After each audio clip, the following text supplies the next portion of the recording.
नमस्कार साथियों, और स्वागत है आप सभी का कृष्णा 9155 चैनल पर। तो आज हम इस वीडियो के माध्यम से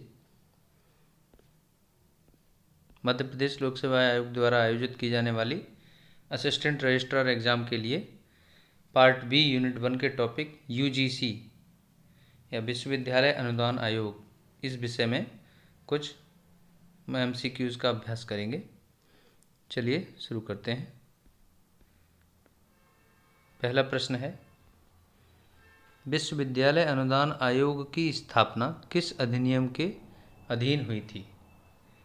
विश्वविद्यालय अनुदान आयोग यानी कि यूनिवर्सिटी ग्रांट कमीशन, तो इसकी स्थापना किस अधिनियम के अधीन हुई थी? ठीक है, तो इसका उत्तर है विश्वविद्यालय अनुदान आयोग अधिनियम 1956। ठीक है, पहला सही हो जाएगा। आइए देखते हैं। उच्च शिक्षा के मामले में मानकों के रखरखाव और समन्वय की जिम्मेदारी केंद्र सरकार के साथ रहती है।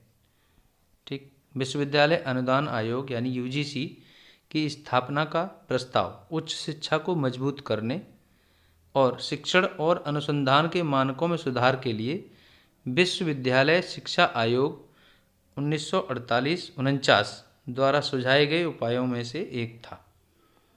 ठीक है, तो विश्वविद्यालय अनुदान आयोग university grant commission UGC Bharat सरकार द्वारा स्थापित एक वैधानिक निकाय है जो भारत में विश्वविद्यालय शिक्षा के मानकों के समन्वय, निर्धारण और रखरखाव के लिए संसद के एक अधिनियम के माध्यम से मानव संसाधन विकास मंत्रालय, जिसे अब शिक्षा मंत्रालय कहा जाता है, के तहत यूजीसी अधिनियम 1956 का पालन करता है। ठीक है,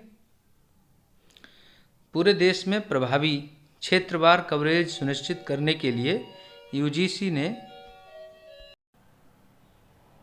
पुणे, हैदराबाद, कोलकाता, भोपाल, गुवाहाटी और बेंगलोर में 6 क्षेत्रीय केंद्र स्थापित किए हैं और अपने कार्यों का विकेंद्रीकरण किया है। यूजीसी का मुख्यालय नई दिल्ली में है।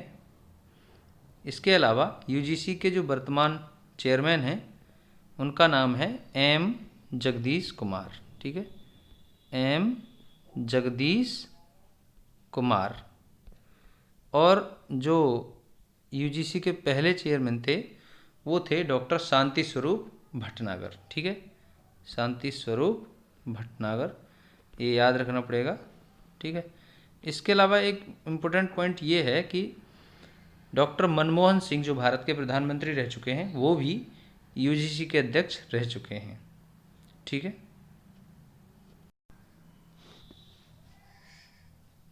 अगला प्रश्न है, विश्वविद्यालय अनुदान आयोग यूजीसी की स्थापना किसकी अनुशंसा पर हुई? ठीक है, तो हमने अभी भी पढ़ा कि यूजीसी की जो स्थापना है वो किसकी अनुशंसा पर हुई थी? विश्वविद्यालय शिक्षा आयोग जो बनाया गया था, तो इसका उत्तर हो जाएगा 1, विश्वविद्यालय शिक्षा आयोग। तो विश्वविद्यालय शिक्षा आयोग की अनुशंसा पर यूजीसी की स्थापना हुई थी 1953 में, और उसके बाद 1956 में से संसद के एक अधिनियम से 1956 में संसद के एक अधिनियम से इसे एक स्टैच्यूटरी बॉडी बना दिया गया था। तो अब ये एक संवैधानिक मतलब सांविधिक निकाय है। और ठीक है, तो हम देखते हैं। चलिए, तो यहाँ क्या है कि विश्वविद्यालय अनुदान आयोग यूजीसी 28 दिसंबर, ठीक है, 28 दिसंबर 1953 को अस्तित्व में आया और विश्वविद्यालय शिक्षा में शिक्षण, परीक्षा और अनुसंधान के मानकों के समन्वय, निर्धारण और रखरखाव के लिए 1956 में संसद के एक अधिनियम द्वारा भारत सरकार का एक वैधानिक संगठन बन गया।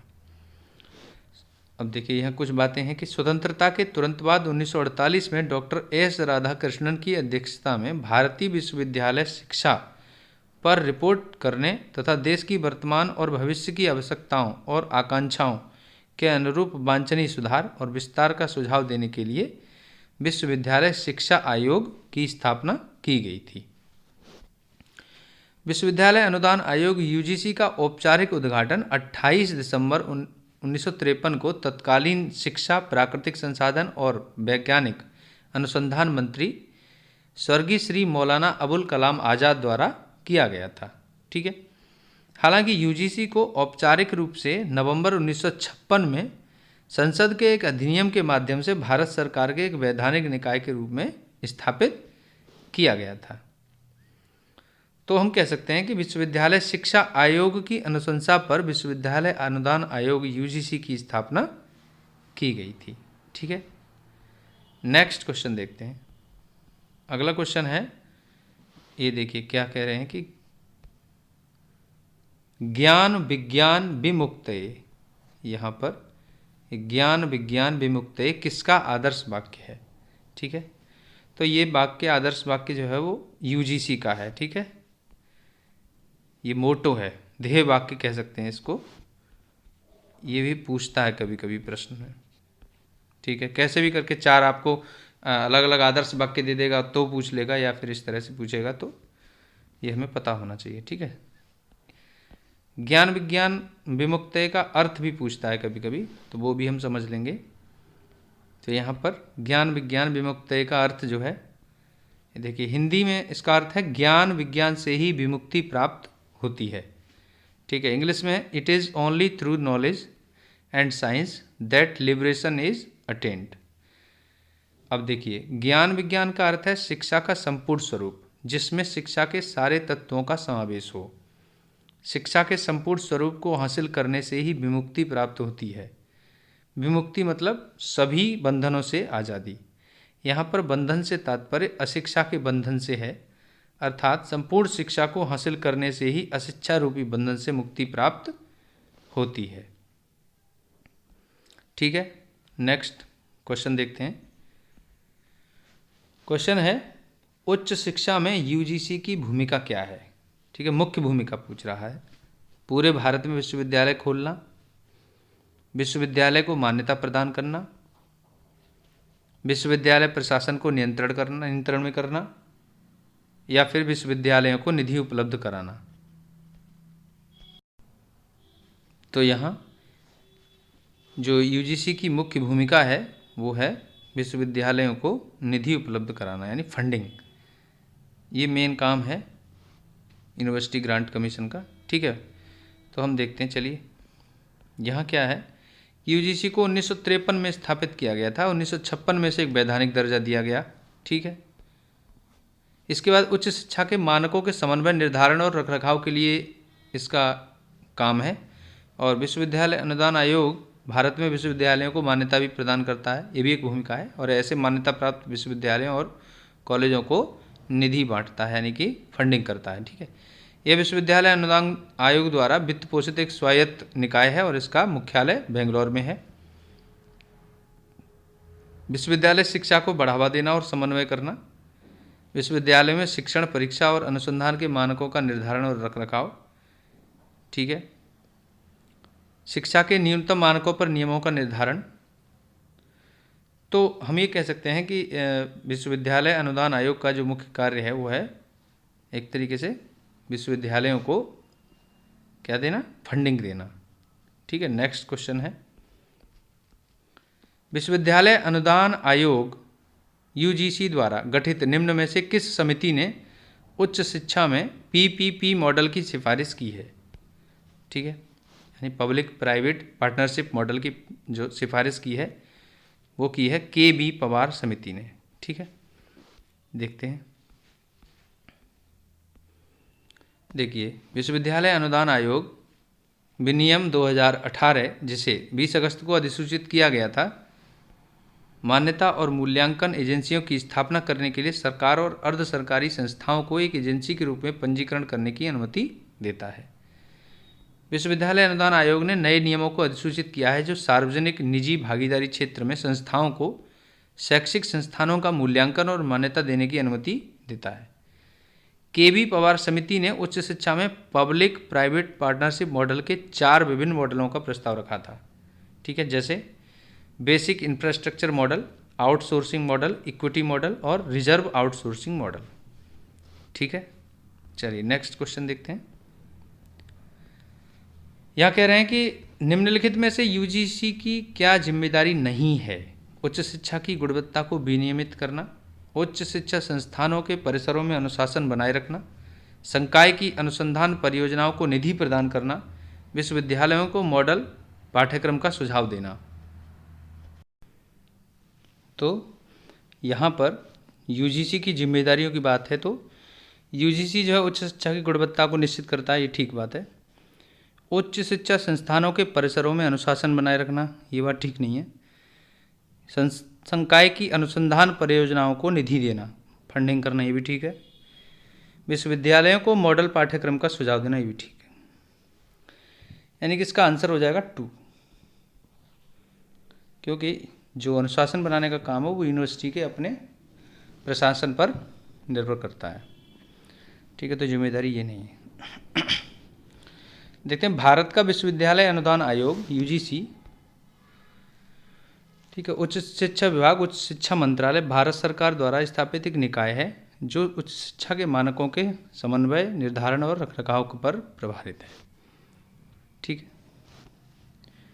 तो यहाँ मामला ये है कि रूल्स रेगुलेशन को फॉलो करवाना, विश्वविद्यालय में शिक्षण, परीक्षा और अनुसंधान के मानकों को, स्टैंडर्ड्स को फॉलो करवाना, न्यूनतम मानकों पर नियम बनाना, कॉलेजिएट विश्वविद्यालय शिक्षा क्षेत्र में निगरानी करना, विश्वविद्यालयों को अनुदान देना, ये सभी काम होते हैं। तो कुल मिला के जो डिसिप्लिन बनाने का काम है वो यूनिवर्सिटी अपने खुद के स्तर पर करती है। ठीक है, अगला क्वेश्चन है,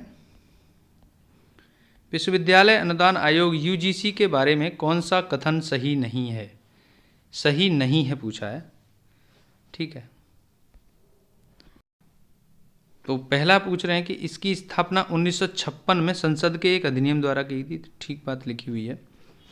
इसे उच्च शिक्षा को बढ़ावा देने और समन्वय करने का कार्य सौंपा गया, ये भी सही है।